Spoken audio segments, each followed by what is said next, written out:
They must be freed of the disabilities which colonialism has imposed upon them, or the vestiges of colonialism still impose upon them.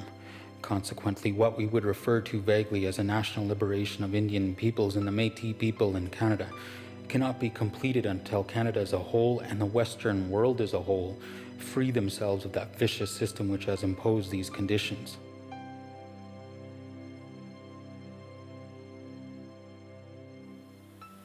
We can't go back to that era where we were free. I understand that. That's very understandable. But we could still respect each other. And being Métis is all kinds of things. You know, it's not that cut and dry. You know, we're diverse. I remember my grandmother taking me out. You know, we were out walking someplace one day, and we were having some kind of a discussion, and she stopped and she said, "Just look at that." I mean, this was in Cream-Atchif, eh? You know, just look at this field. There was all kinds of flowers and all kinds of stuff, just like any other field out in a hot, sunny day. She said, "You see them fighting over who's better?" She said, "That's us, all of us." She said, "We all look different, but every one of us makes this meadow kind of a special place." She said, "That's who we are." She said, "We're not just one flower that looks alike." She said, "We're all of these things. We're all these different kinds of trees that make this, you know, that's what makes us who we are." I would say that his contribution to our family, to our people, to the province, to Canada, should be recognized, and I hope through some of your adventures and whatever you gentlemen are accomplishing, that will be recognized through your efforts and some other people.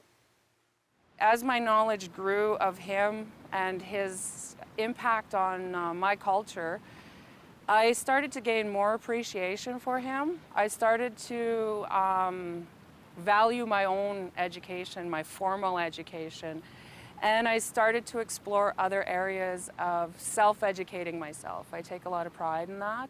We all have that community, and we all have that fighting spirits, and I guess that's what being Métis is to me. We all have our special little things that we do, and whether it's the fiddling, whether it's the food, whether it's the dancing.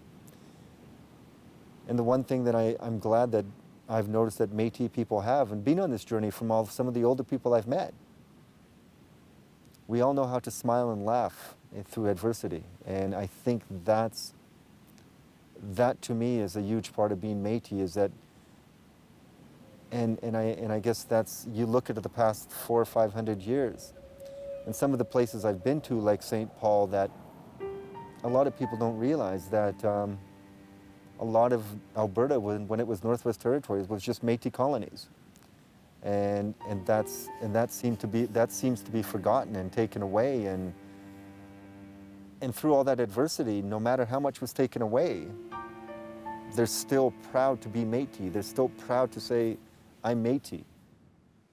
If we could look after the environment the way the old timers did, we'd probably survive. If we could live like that, I think it would be a better world to live in. I think we're losing our environment because of dollars.